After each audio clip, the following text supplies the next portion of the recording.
What's up, man? Welcome. Thank you. Was on vacation last week, so ended up skipping it for a well-needed, well-deserved, if I don't mind, if I don't say so myself. True. Little vacay. Okay, so before we get started here, we got a pretty amazing, handsome-looking guest over here. Before we get started behind here, me. Oh, that's funny, dude. You got the guitar behind you. I know. That's awesome. Before we get started, I just wanted to say that I was lucky enough. I got a message from Global The Source. Global The Source sent me some swag, an Amrad manufacturing shirt. I got this hat. This hat's actually really cool. Really thankful. Really glad they gave me some. I got some stickers. What do I got here? I got all sorts of stuff. Master HVAC distributor. Just really cool. I know a lot of HVAC people really trust their products and whatnot. So very cool to have this sponsor. Really kind of sweet. Thank you so much to Global The Source. And without further ado, I want to introduce a very special guest, an old friend of mine, an old colleague of mine, and we worked together at a couple different companies. He's a veteran in this field, and I will allow him to introduce himself. Joe, who are you? Wow, thank you so much. I am a guy that's been doing this for way too long. I've been through the grind. I've been beat up, kicked, and then brought back up. But yeah, I've been doing this for a really long time. I went from being, I started in this industry as a duct cleaner, and I worked myself up into a director of sales for a very big HVAC company in New Jersey, run by a very, very good friend, both good friends of mine. And I am also living the dream, and I'm having a good time doing it. And I want to say thank you so much for having me on this show. Everett, you to me are a hero. You are an OG. You are definitely one of the inspirations and encouragers in my life. And I want to say thank you. And it's great to be reconnected. And I want to shout out Mitch for doing it. So shout outs to Mitch, wherever you are right now. Mitch. So Mitch moved to Texas too. Hey, so thank you. That was very flattering, really. That was very flattering. I appreciate that. I really had no idea.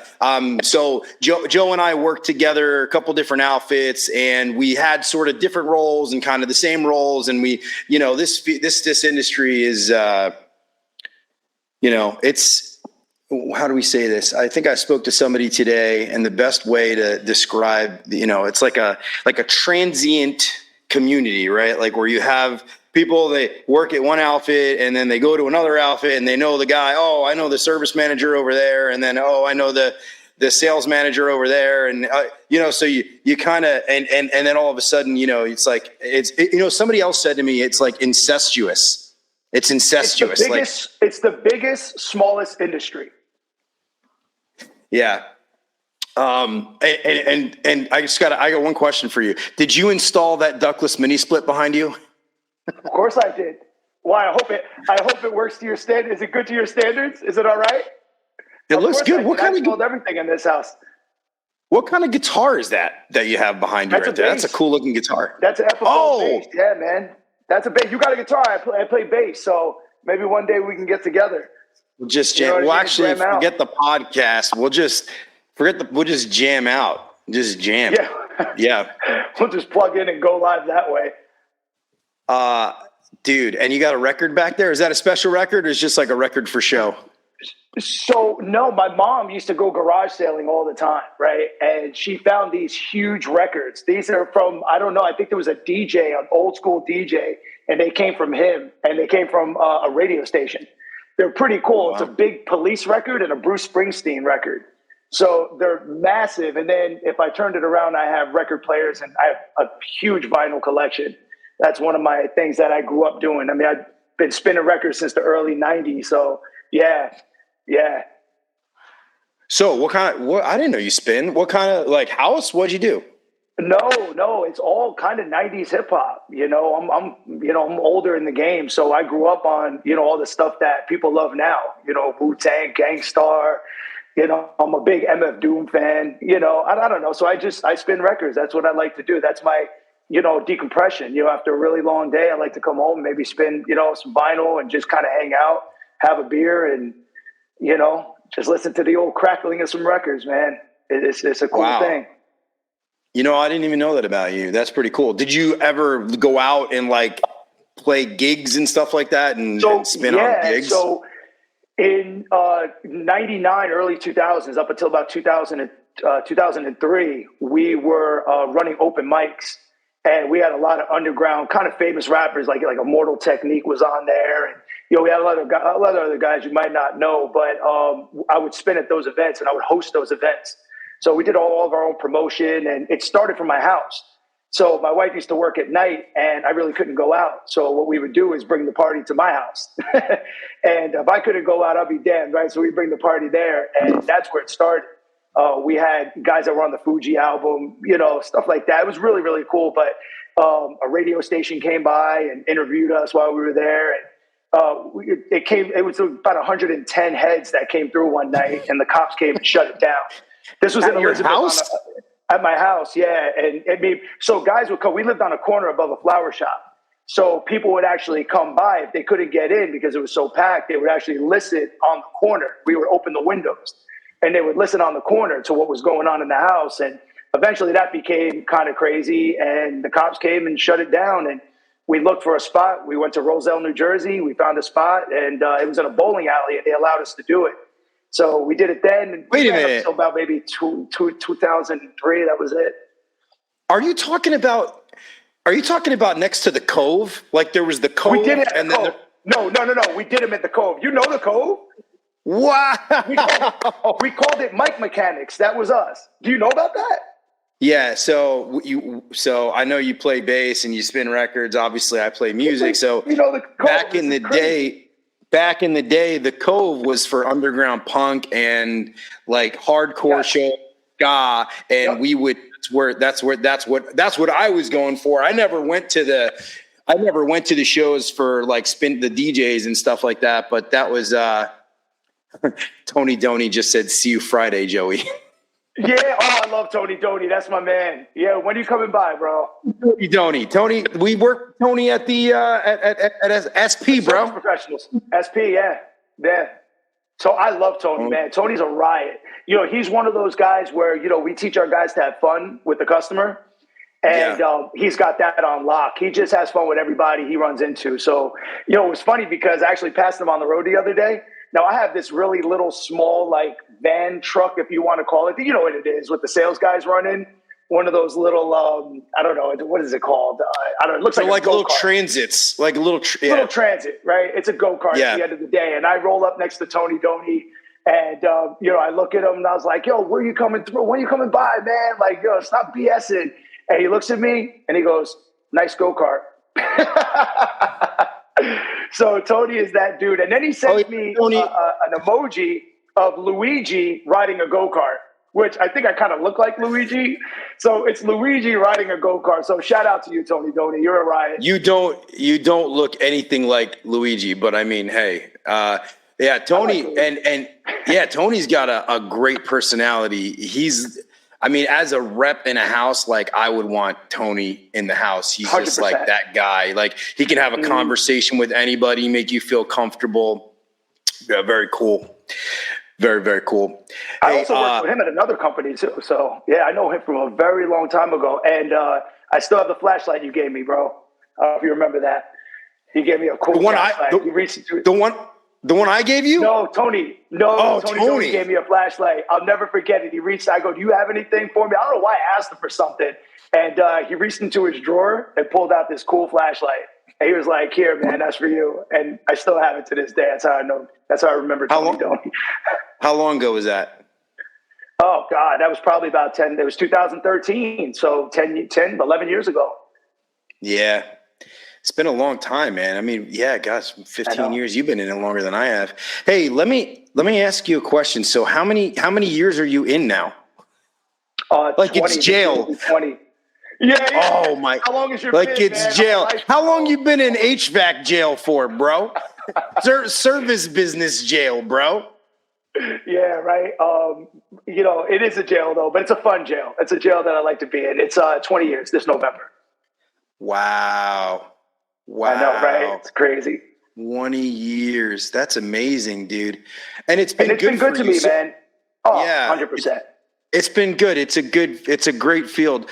You know, I don't know about you, man, but like when I look at my favorite part of being in this business was always the fact that my brain works so like fast, and I always need to keep sort of busy, and I love learning new things. And part of doing this podcast was to just meet people and talk to people and find out their stories, because I just loved soaking it up. And so when you're doing as much kitchen table time as you and I have done, you tend to it fills your cup. You learn so much about so many people, and I love learning about people's experiences. So 20 years, duct cleaning into service tech, into sales director now. So service manager too. I also did a lot of managing. I did a lot of service managing, which was, I still do. I still do. I fit many roles. So it's pretty safe. It's pretty safe to say that you have, let's go, we've done this math before, but let's assume, a decade worth of calls at like 500 to 600 to 700 calls a year, maybe more. 800 calls as a service tech. 1,000. It's 1,000. I've done the math. It's literally. You're talking about you're talking. You've probably been in over 15 to 20,000 homes.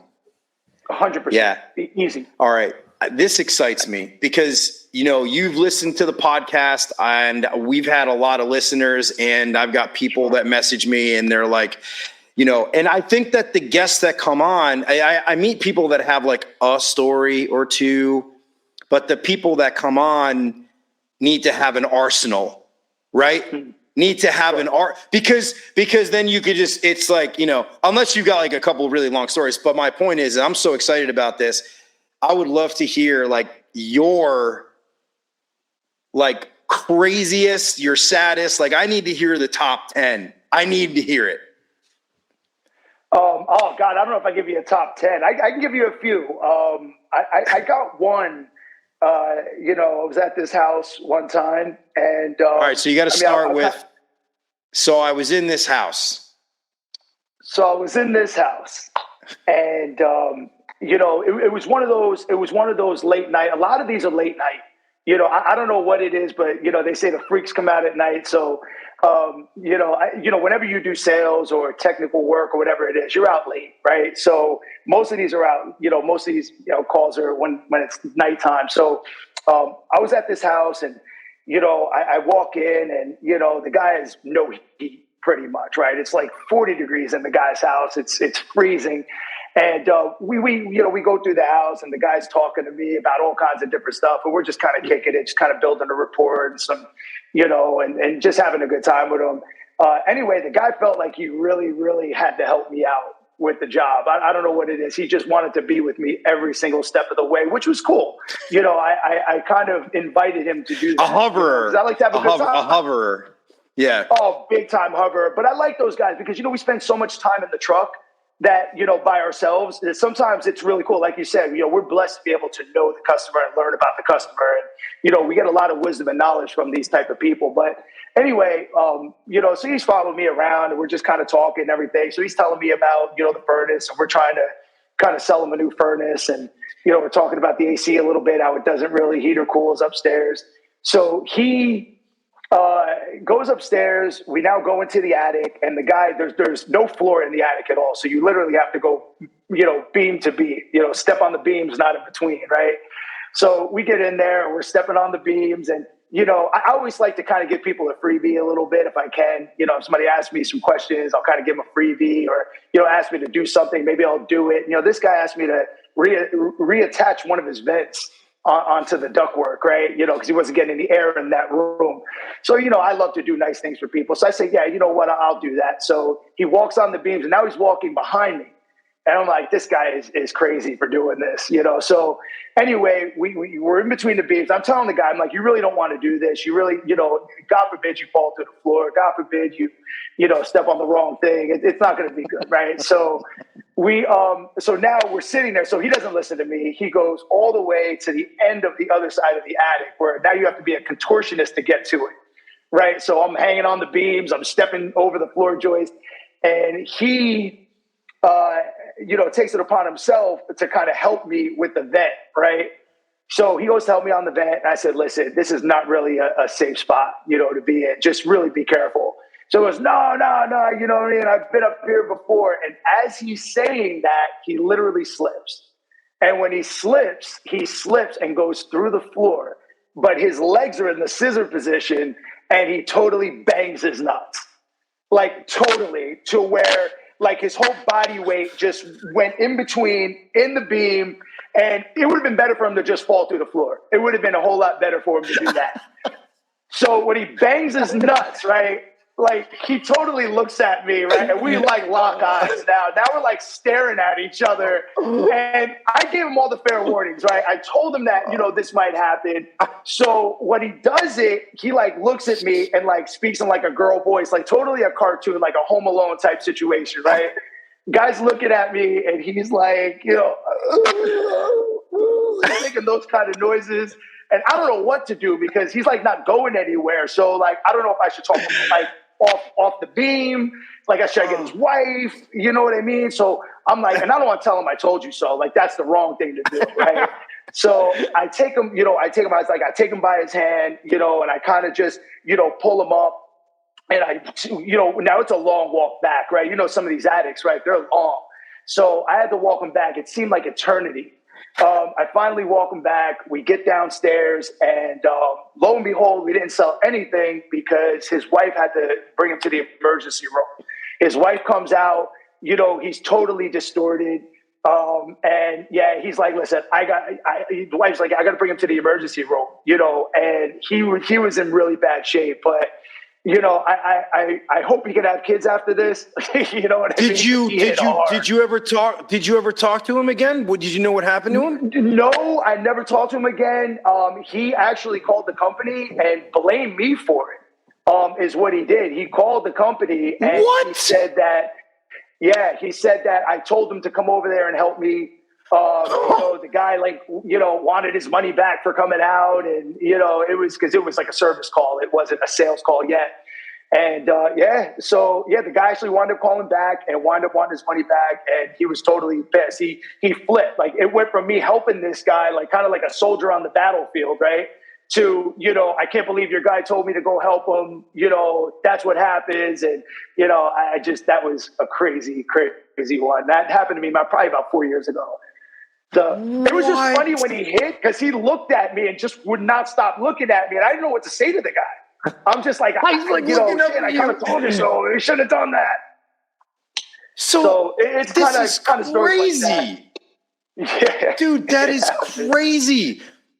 You told the guy not to come up, not to follow you, and then he has the nerve to call back and say, that Joe guy, he told me to follow him everywhere, and I fell through my own attic. Oh my God! Yeah, the ceiling. Totally threw me under the bus. Like, not even threw me under the bus. I didn't tell him, but yeah, I don't know. I don't know why he would have done that.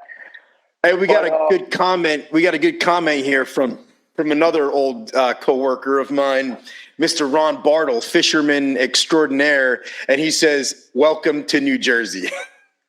Wow, yeah. And if he knows, it was a JP we called him. I don't know. Hey, It was one by of the those. way, there's 4 rules, right? There's 4 rules.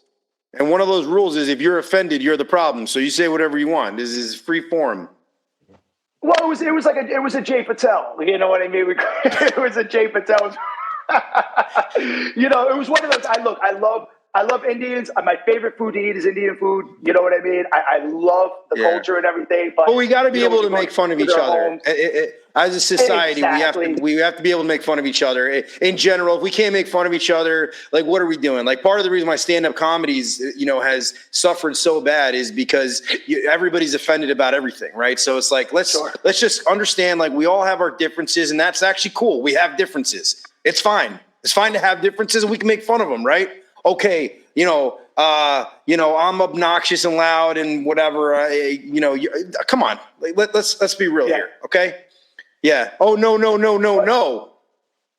Yeah, Oh, he wanted it. He would be damned if I did anything in his house without him being right there and being like my extra set of hands. But God bless him, man. You know, if he's listening, shout out to him, man. That was super funny. It would actually be funny now. We've got quite a lot of listeners, but it would be really funny if you ended up listening to this. That would be hilarious. I mean, I don't think it would happen. Yeah. I'm that guy. I'm the guy. I'm that guy.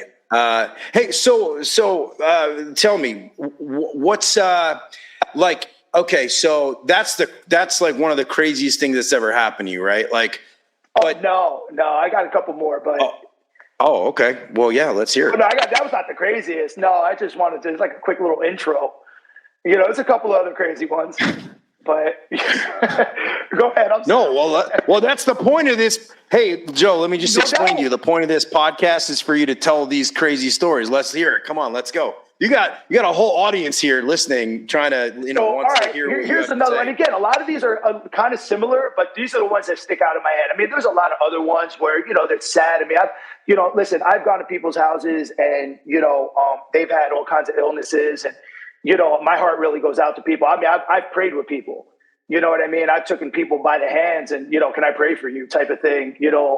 I've, done stuff for people that, just to keep hot coals on their head because they were treating me so bad. You know what I mean? I got this one, I remember this one guy, he was treating me just really bad the whole way through. He just had a chip on his shoulder. The guy had this like oil slick in his driveway. And at the time I was an oil technician. So I had everything in my truck to be able to clean this guy's oil slick, and the guy was just treating me horrible. I don't know if he was just having a bad day. But, at the end of the call, when he wasn't there, what I did was I took some oil spray that I had really good industrial stuff and I cleaned his driveway for him, just a small portion of it. But I knew it was bothering him because he kept looking at it. So, I showed him at the end and, the guy actually apologized to me, and said, hey, listen, I know I've been treating you kind of bad. I'm sorry I did that. I'm having a tough time. He started talking to me about his wife and everything else. But, I've done stuff like that. But this one guy, this is a funny one. I was in this guy's house. Can I just Sure. point something out about that? Because Sure. I think that this is something, what they say? They actually say, like, if you have somebody that is like being sort of like incessant with you or mean or whatever the case may be, the best thing that you can do, like what you did is amazing. You did a service for him for nothing and asked for nothing in return. And that's one thing for sure. But they say that you should actually ask them for a glass of water or for something to drink or that act of them going, oh, this is a human that has human like emotions and needs and everything else, going to get you that glass of water is an action of theirs where it humanizes you, because sometimes, let's be honest, we're the help. Yep.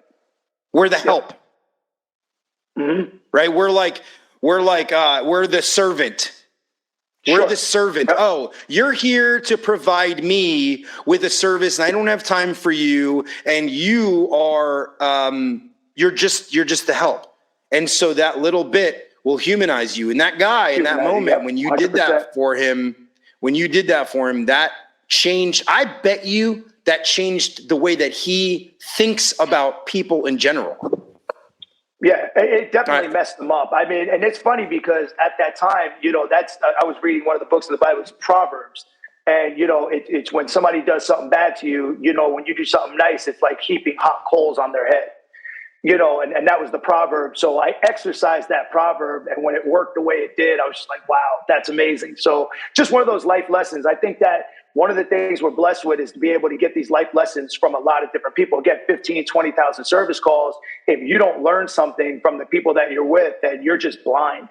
They will definitely teach you. And we have an amazing career. If you think about it, we're, not sales, but we're a psychiatrist, we're friends, to the old ladies, we're the son, we're the nephew, we're the grandson they can't get in touch with.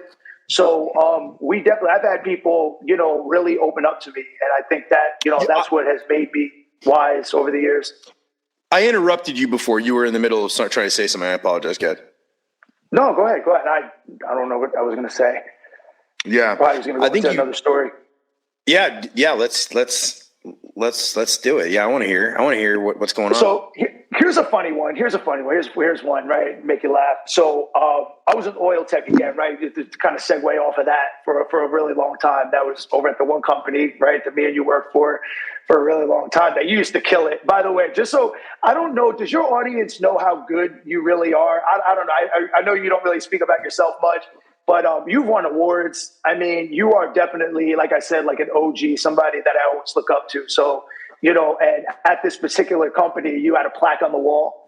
You know what I mean? Because, you were so good. So anyway, at that company, I was at this one house, and again, this was late night, and I go into this house, and it's, again, super cold. I don't know, it was really cold that night and really windy, so it was freezing. And the guy had an oil furnace, and he apparently threw his wife to the wolves. Now his wife is the one dealing with this, while this guy is either at work or kind of upstairs hanging out. I think a little bit of both. I think he came home from work late, and then when he came home, he didn't come see me. He went upstairs to just hide out for maybe about 45 minutes. And I'm looking at this oil furnace, and it's like super old. I mean, this thing is like a fire-breathing dragon, right? Downstairs. I mean, you could see all the char and everything. Like, it shouldn't be in this house. Like, it's a total safety hazard. So I go down there, and I'm kind of messing around with it a little bit, doing my diagnostic. And I noticed that there's a bunch of oil in the chamber, right? Almost like a loaded gun almost. And the guy comes downstairs, and, he's telling me, get this thing lit. It's cold out. He's just thinking with a one-track mind. He wants to get heat. I understand that.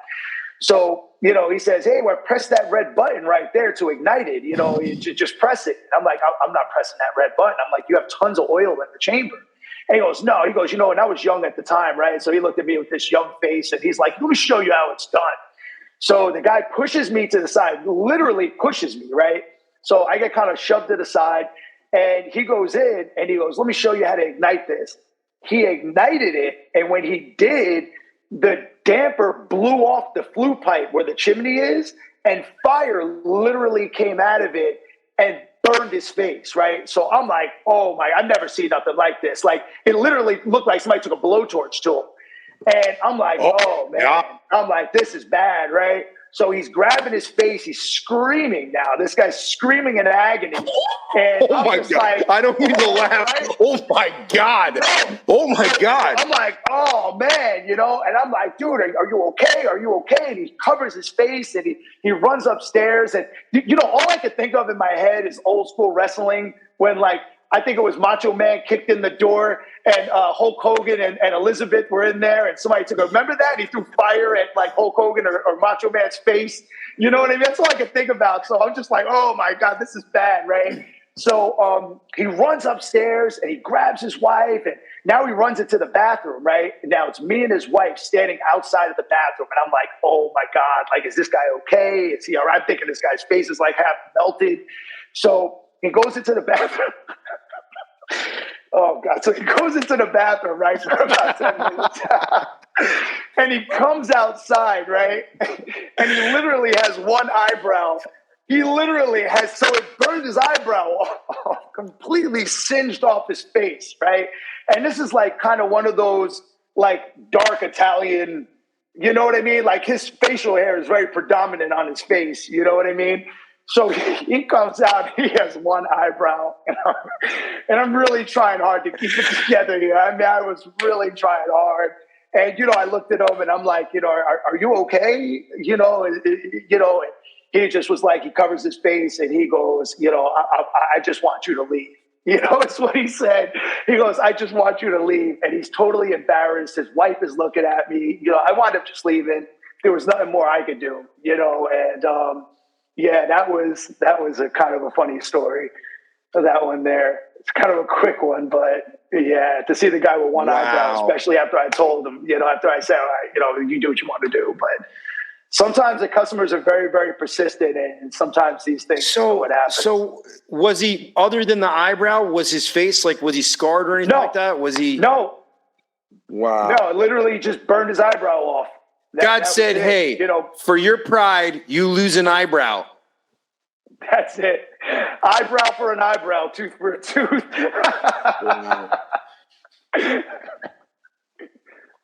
I ran this call, and so I was in this house, no joke, and this couple was young. They had just bought the house, and in the middle of the night, the carbon monoxide detectors had gone off. And the reason why I was there was because the fire department said that it stemmed from it was an oil furnace. There was two of them. So when we went back, I went down, we looked at everything. We discovered that the homeowner that sold them the house had taken a red tag off of the unit and sold, and for those that don't know, a red tag means it's condemned. It means the gas company or some authority has said that this is not safe for use. And guess what happened? So as you know from your OSHA training and everything else, the acceptable amount of carbon monoxide that you're allowed to have in your airstream before you start to physiologically get, some sort of physiological, whatever. It's 37 parts per million, but really it's 100 parts per million, right? And that's when by that time it's already a little too late.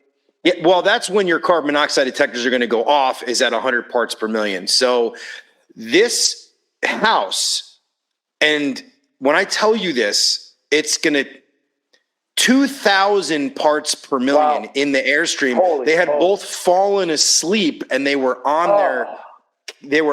one was on the couch and one was somewhere else. And they actually tested them and everything else. Thank God it went off right away, and they got out of the house and they were fine. But they ended up actually filing, a lawsuit against the previous homeowner for not disclosing this information. It was clear as day. Everything was in the records that this unit was condemned. And these units were old. I mean, they were really old. I mean, the chamber, dude, you saw all the flaking off from where the exhaust was. It was just natural draft. It was crazy. But I don't want to get too technical, because a lot of people that listen to this, they don't necessarily know all the technical jargon. Just know that it was really unsafe. So yeah, on that, not the same thing, but you reminded me because you were talking about an oil furnace. Yeah, man, you can kill people. Especially older people and younger babies. You know what I mean? It's a bloodstream thing. Carbon monoxide affects the bloodstream. So, if you have thin blood, it's going to affect you. So yeah, you got to be very, really careful. When you do that. I can't believe those homeowners did that, man. That's messed up. Yeah, they got sued. So what else you got, man? Hey, you said before you started out, you were like, "Oh, I had this really sad story," but I don't know if you want to go to a sad story or not. But you said it, so I'm gonna ask you to tell it. I guess okay. So it's a kind of a sad one. I was doing this is early in the game, and I was doing a service at this guy's house. Specifically, I believe I was doing a duct cleaning at this guy's house. So this is about 18 years ago, and so me and this guy just hit it off, man. It was one of those guys, you know how it is, Everett, when you're in the house and you just hit it off with a guy, and you made a friend, right? You're hanging out, and the whole time we're just, kicking it. We're talking music. We're talking all kinds of different things. And so did a great job at this guy's house, man. I was just, young in the game and, very, very passionate, which I still am. I still have that same passion, but did this great job at this guy's house. And at the end, we went to go kind of square up, it's time to pay now. And, in the middle, and this is just me and him. So no one is in the house. And it's just me and him. And he goes to stroke the check. He goes to write this check to me. And in the middle of writing the check, the guy literally starts shaking like violently and goes into a full-on seizure, like a full-on. This guy dropped to the floor, hit his head on the floor super, super hard. And I wasn't ready for this. Like, nobody taught me that something like this could happen, right? You're going in, I'm lucky enough, I know how to run the equipment to do this job at this point, right? Only 2 years in the game. And, so I'm in this house alone. There's no one. I can't go grab his wife. I can't go grab his kids. I got no one. So I went, I don't know. I guess I played doctor, so I grabbed him, kind of lifted him off his head and, elevated his head, do what I thought was right. And I guess that was okay at the time. And immediately, it's called 911. And, I called his wife. His wife wasn't too far away. She was able to get home. And by the time she came home, I'm like literally sitting in the living room with this guy, like in my arms, like shaking violently, and it was just super duper sad, man. It kind of brought a tear to my eye at the time. And, I really didn't know what to do. I really didn't know what to do, but just do what naturally came to me. And, that was super sad. They came, they dragged him out of the ambulance. And that one I did follow up on in my earlier days. I can't believe I followed up on it, but I was so adamant about going back to that, that they called the customer and told them that I want to go back, and they wanted me to go back. So I went back to the homeowner's house, and the wife, totally had like a dinner made for me, and, had me sit down and, just was, thanking me, and had the kids there. And, I was kind of like a hero a little bit. I kind of won a Purple Heart for that, from the wife. So, but that was a sad one. Had he ever had seizures or a history of seizures before? So he did, but when he was super young, like the wife didn't even know that he had history of seizures like that. Like thinking like he had them when he was like a kid. And then like they stopped for his entire pre-adult into his whole adult life. And this guy was like older. He was like probably about my age now, 40s, in the mid 40s. And and it happened. His wife didn't even know that could happen to him. So she was super happy about that.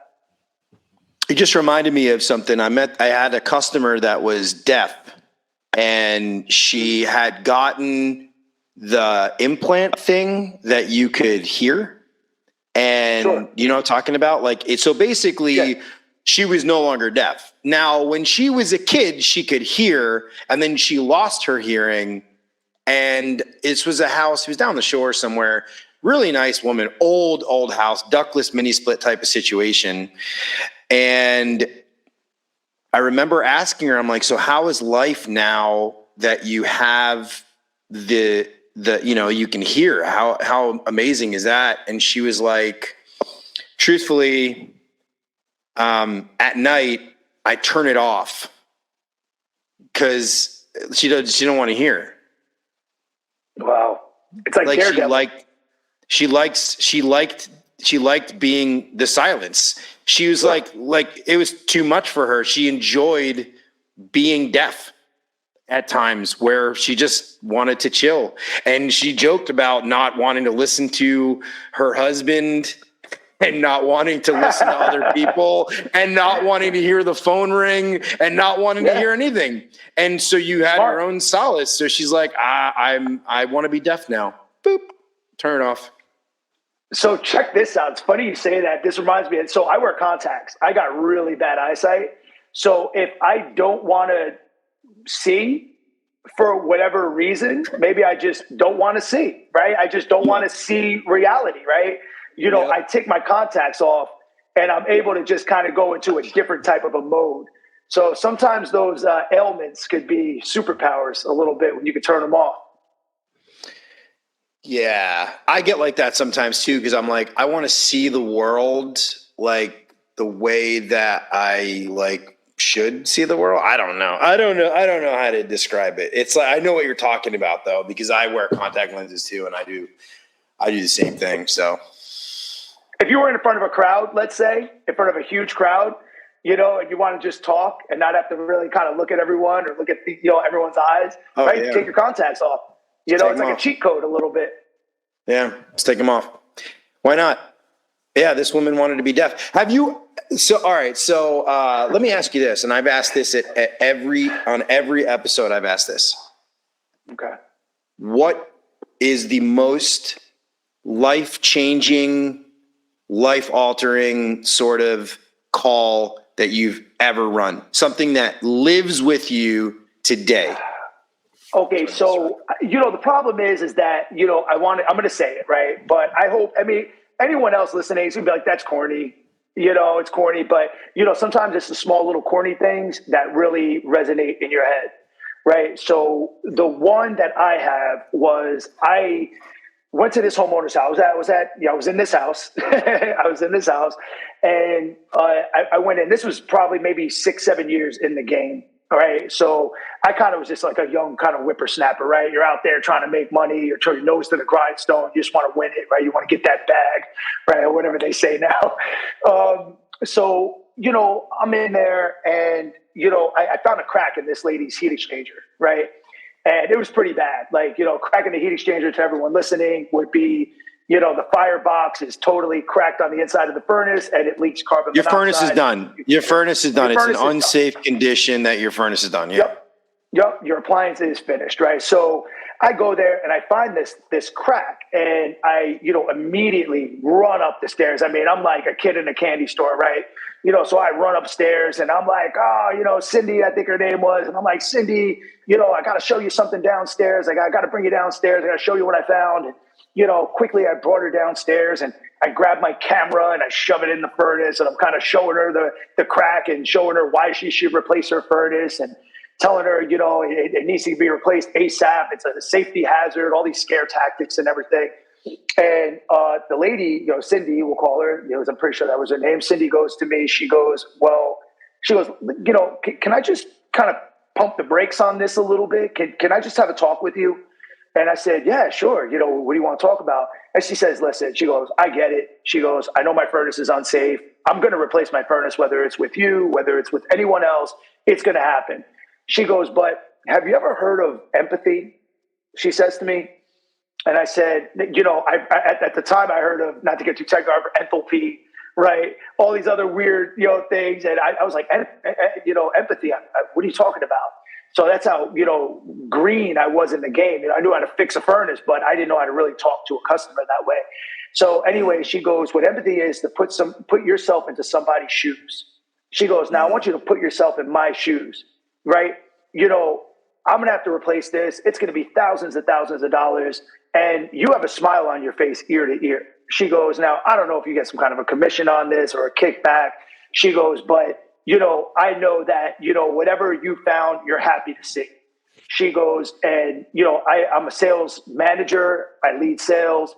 And, you need to learn what that is.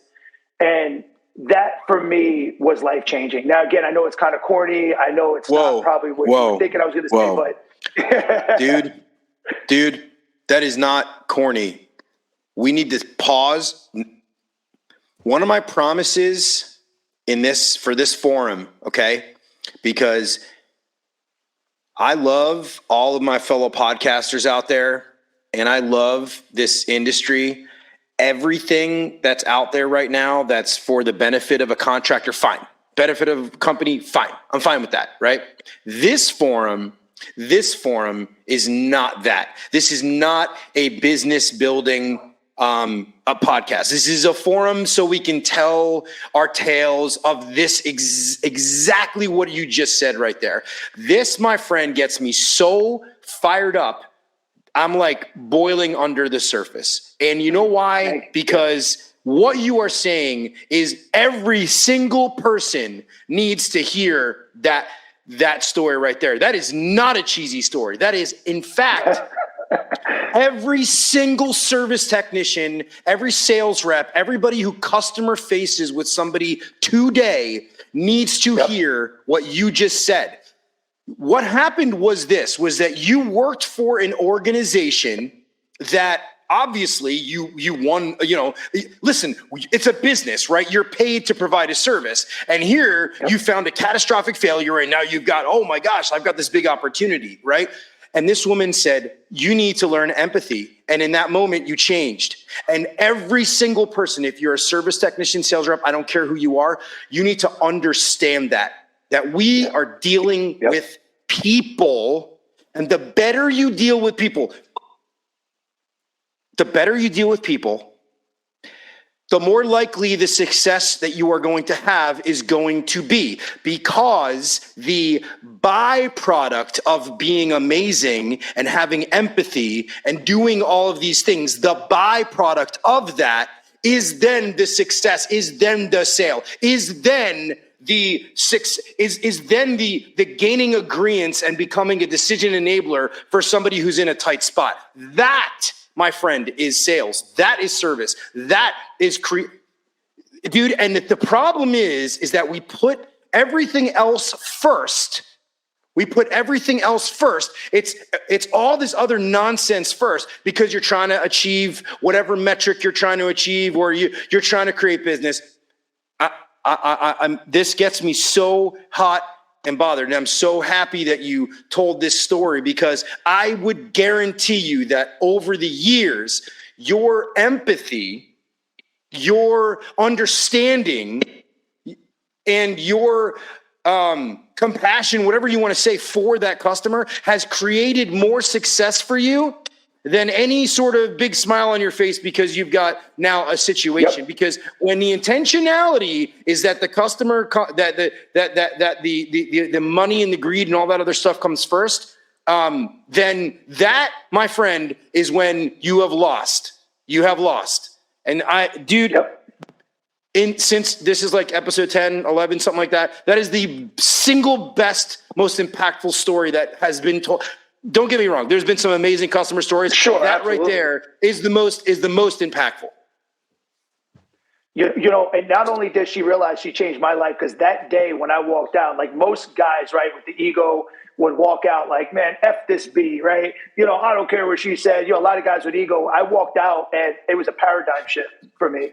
And now she doesn't even realize that now I teach, I'm in charge of about 30 technicians, sales guys. And that's what I teach.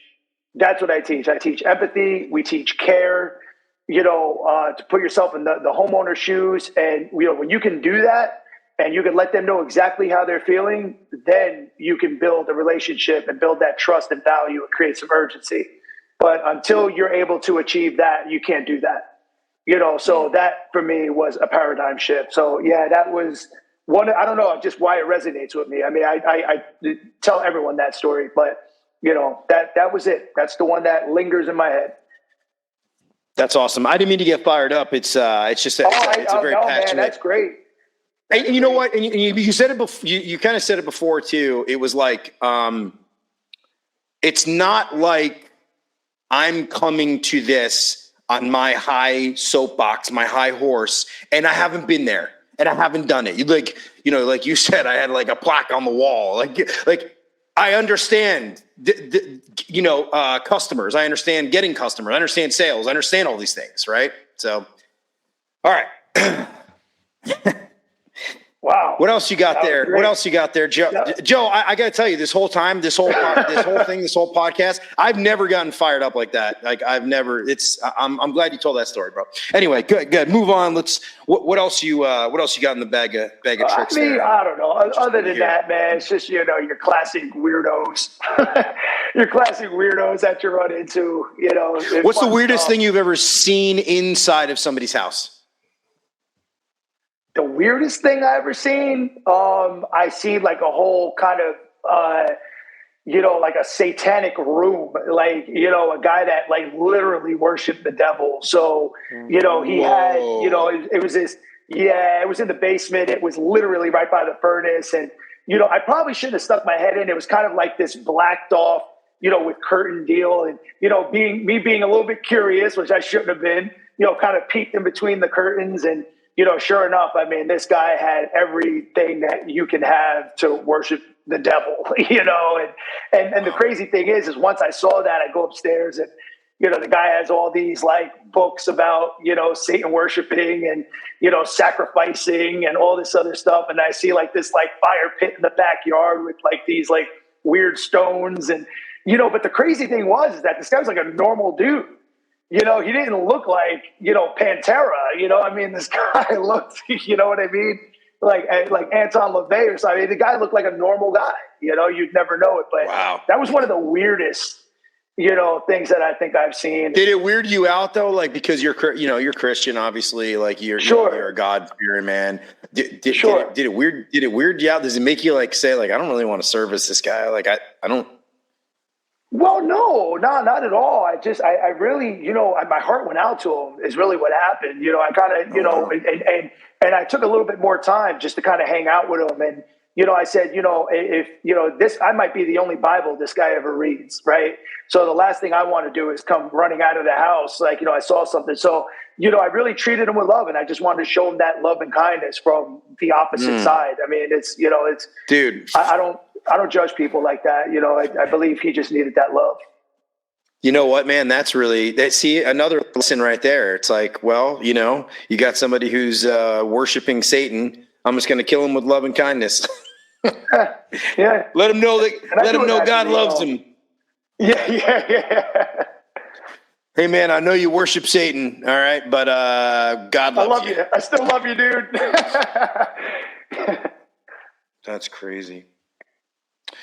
While we wind down here, is there anything that sticks out to you as something that you would like, maybe a story, maybe somebody you met, maybe a specific, incident or something like that you want to share with people that are listening? God, those are kind of all the ones I had prepped in my mind. I would have thought with 15,000 service calls over the course of the years, I knew you were going to go there. I would have thought, something else would have happened. That's funny. There's other, like I said, dude, there's other crazy ones, that you don't really want to talk about, because it's kind of a little too crazy. But it's whatever. People. Those are exactly the ones I want to talk about. But people are people, man. There's some weirdos out there. Interesting. Well, dude, this has been a lot of fun. I've really enjoyed this. I really appreciate you coming on here.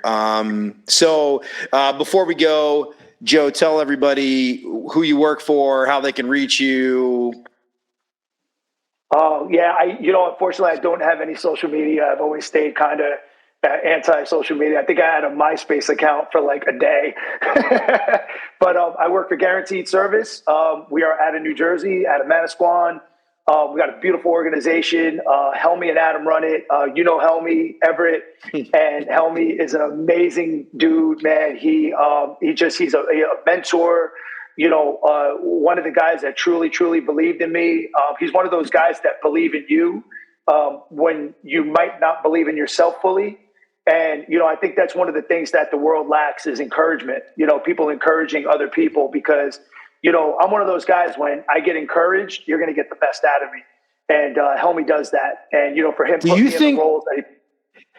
you think that Helmy would do this? Do you think Helmy would come on the show? Oh man, that would be the best show. Because I want to tell stories because he grew up, like, he's from Tunisia, right? Like this guy, like, he grew up in a world. I'll never forget this. And he probably won't remember this. We went out to Burnett Barbecue to get some chicken. And we were like, oh, let's order a chicken. And guess what? What do you get? Like the smallest portion's like a half chicken, right? And it's like, okay, he got a half chicken and I got a half chicken. And he told this story about when he was a kid in Tunisia, right? That he was like, brother, when I look at the chicken, he's like, I think when I was a kid, if my dad came home with this much chicken for one person that they serve here, I would think this is for the whole family. Like this was, yes, dad came home with the chicken. Yes. Like he put things in perspective that I will never forget that. He was like, basically this half chicken that you're eating and I'm eating was for my entire family. And it was a lot. It was a lot of food. Yeah. Yeah. Like in America. He says, God. Well, he says one thing that I really love. He goes, if I ever fail, he goes, at least I know English. That's what he says. At least I know English now. Because when he came in, here you got the successful guy that barely knows English, right? That's done amazing things. So he goes, if I ever fail, at least I know English now. So that's the kind of guys, that, you want there to be your mentor. He's just an amazing dude.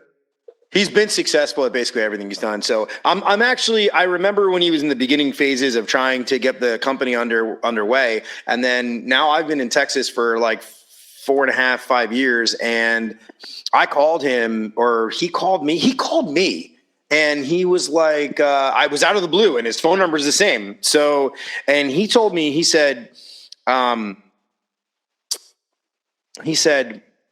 he had just bought like this new building in Manasquan for the business, right? Yep. Like you guys have this, like the new building. And I'm like, yeah, wow, beautiful building.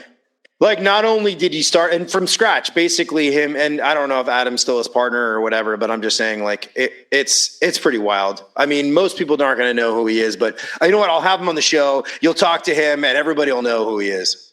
He's a blast. Yeah, you definitely got to have him on the show. You know what? I got a couple other guys that could come on that have some pretty wild stories. So inquire within. I think I could hook it up. So Guaranteed Service, Joe Rivera. Guaranteed Service, Joe Rivera, Joe R at guaranteedservice.com. Other than that, no social media. Don't try to find him. He doesn't have social media. He's a ghost, basically. Brother, I'm gonna sign you off here. I'm gonna make a couple of just brief announcements for the sponsor. Sure. And dude, I've loved this, man. Thank you so much for coming on, dude. All right, thank you so much, Everett. Appreciate being here, man. Thank you for what you're doing, man. It's great. All right, real quick, guys. So just one more shout out to Global The Source. They gave me all this cool swag, the AMRAD shirt. I got a Global The Source hat with the AMRAD stuff. Very cool. Much appreciation to Global The Source. Really kind of cool. Kind of neat to see a couple like sponsors. We're again in the infancy stages of this, but awesome. So coming up on the podcast, we have a bunch of amazing guests. I'm actually talking to a guest. There's a new show on Netflix called The Program, and it's about this boarding school and abuse that happened with the students there. It's on Netflix. It's very interesting. It was one of these like behavioral modification schools. And I have somebody that messaged me on social media who said that they would really they went to one of these schools for the remediation and they want to tell their story. And I was like, wow, this is pretty neat. So I'm looking to have them on, which is going to be really neat. So check out the other episodes. There's last 2 weeks ago, because I was on vacation last week, with Shelly with Hoarders. By the way, update on Shelly's Hoarder page on social media. She's got now like over like 1.5 million views. It's insane. So pretty neat. And I'm still working out the details with Kenny Brooks, the funny salesman. So thanks again, guys. Really appreciate it. And we'll be back next week.